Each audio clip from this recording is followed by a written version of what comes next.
3 astuces à connaître absolument pour les entretiens d'embauche, c'est ce qu'on va voir dans cette vidéo. Allez, top jingle!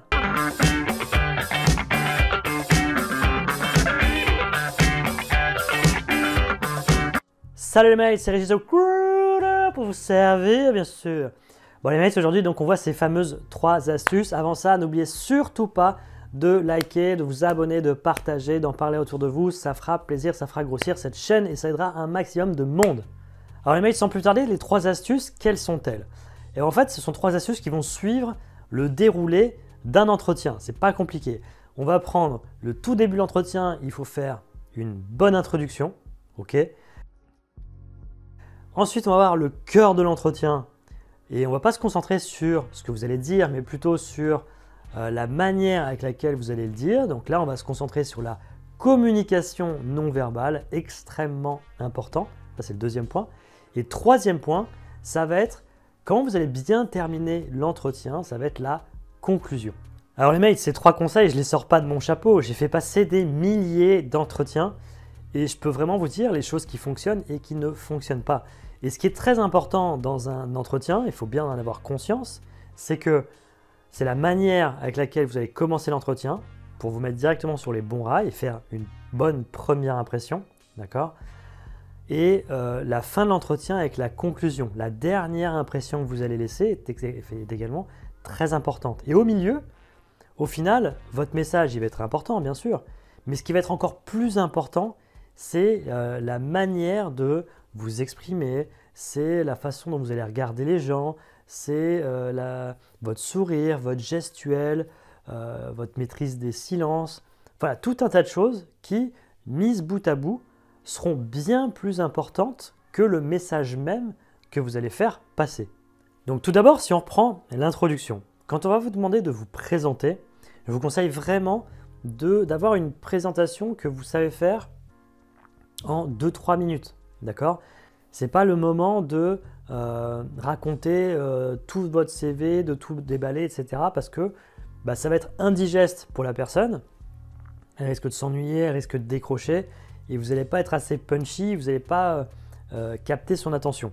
Donc le plus important pour cette introduction, c'est d'avoir un speech de 2-3 minutes, ok, dans lequel vous arrivez à parler rapidement de votre vie personnelle, de votre projet professionnel, de pourquoi vous êtes là, ok, de ce que vous savez faire, vos 3-4 grandes compétences. Et directement à la fin de ce petit speech, c'est à vous d'embrayer directement sur qu'est-ce qui vous intéresse dans cette offre d'emploi et en quoi vous correspondez, d'accord? Parce que clairement, ce sont les 2 questions à venir du recruteur, ok? En gros, lui il se demande est-ce que vous savez faire ce qu'il faut faire pour ce job et est-ce que ça vous intéresse? Donc si vous-même, dès le début de l'entretien, vous arrivez à le rassurer et à être convaincant sur ces 2 points, vous aurez fait 90% du boulot. Donc ça, c'est pour l'introduction. Ensuite, le cœur de l'entretien, on va dire, avec tout ce qui est communication non verbale, c'est très simple. C'est que, en fait, si on prend un exemple concret, 2 personnes qui disent exactement la même chose, qui ont exactement le même discours, le même speech. S'il y en a une qui maîtrise les codes de la communication non verbale, elle sera largement au-dessus. Et même s'il y a quelqu'un qui a un très bon niveau de discours et qui est là, qui présente, son message il est top, son discours il est rodé, etc. Par contre, la communication non verbale n'est pas maîtrisée. Et celui qui aura un discours en dessous, s'il maîtrise bien les codes, il peut passer au-dessus. D'accord? Ça, il faut bien en avoir conscience. Donc, qu'est-ce qu'il faut maîtriser pour être bon en communication non verbale? On l'a dit rapidement tout à l'heure, donc le sourire, la gestuelle, le regard, et surtout si vous avez plusieurs personnes en face de vous, c'est très important d'accorder la même importance à chaque personne et de bien regarder chaque personne. Et après, on va retrouver tout ce qui tourne autour de la voix, donc votre voix, mais l'intonation de la voix, la variation de la voix, les silences, plutôt que de faire les silences. Donc tout ça, croyez-moi, mis bout à bout, ça peut vraiment faire la différence. Et après, il faut savoir l'utiliser à bon escient.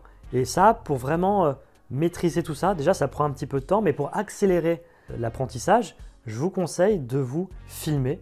Alors de vous filmer soit tout seul face caméra comme je suis en train de faire et voir un peu ce que ça donne, soit encore mieux, vous filmez avec une simulation d'entretien, donc quelqu'un de votre entourage qui vous fait passer un entretien, vous filmez et vous voyez directement comment vous vous comportez, ce qui passe bien, ce qui passe moins bien.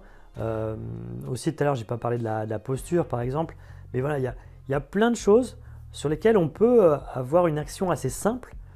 Au final, il faut juste en avoir conscience, mais une fois qu'on mène cette action simple, ça peut changer la phase d'un entretien. Donc pour en savoir plus sur la communication non verbale, n'hésitez pas à aller vous balader sur cette chaîne où il y a plein de playlists et vous allez trouver des vidéos spécialisées là-dedans. Vous aurez beaucoup plus de détails. Je ne peux pas tout dire dans cette vidéo, sinon ça va durer 2 heures. La troisième astuce, du coup, c'est, on l'a vu, c'est la conclusion. En général, la plupart des candidats, quand ils arrivent à la fin de l'entretien, ils sont un peu soulagés déjà que ce soit la fin. Ils font « ok, il ne faut pas ça, mais voilà, ils sont soulagés. » Et au mieux, il y a une question qui est posée, d'accord? Et sinon, la personne, le recruteur demande: est-ce que vous avez encore des questions? Oui, non. Bon, bah écoutez, on a fini, terminé. Merci d'être venu. Et c'est tout. Alors que la base de la base, c'est au moins de poser une question. Alors, sauf si vous en avez posé plein pendant l'entretien, ce qui est très bien. Encore une fois, petite parenthèse, je vous conseille vraiment de poser des questions pendant l'entretien et pas d'attendre la fin. Ok? Mais alors déjà, donc, à la fin de l'entretien, on pose une question. Et une fois que le recruteur dit bon, bah écoutez, on en a terminé, c'est là où il ne faut pas hésiter, il faut prendre un peu les devants et dire en 2-3 phrases, hein, pas plus. En gros, il faut dire motivation et remerciement. D'accord? C'est vraiment, il faut remettre une couche pour que le recruteur ait conscience que vous êtes intéressé. D'accord? Ça, c'est vrai, ça donne un truc du style bah écoutez, juste permettez-moi, donc si j'ai bien compris, vous recherchez tel profil pour tel poste, sachez que je pense que je corresponds plutôt bien de par les expériences que j'ai pu vous présenter. Et sachez que je suis très intéressé pour rejoindre votre équipe et occuper cette fonction. Donc vous voyez, limite, vous pouvez mettre synthèse du besoin, ce que j'ai fait aussi, donc synthèse du besoin, motivation et remerciement. Quand on n'a pas trop l'habitude de le faire, si vous faites juste motivation et remerciement, ce sera déjà très bien.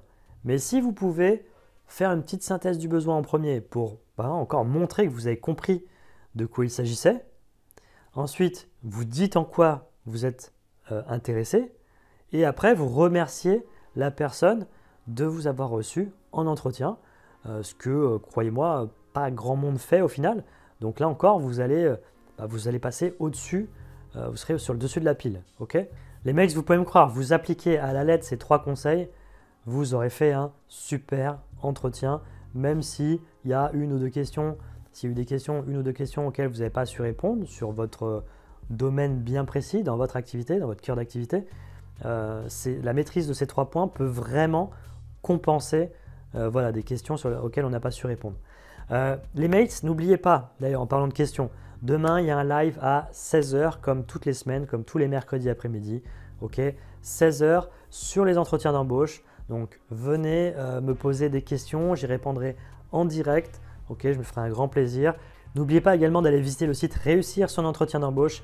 Il y a plein de conseils, il y a des formations, il y a des coachings individuels.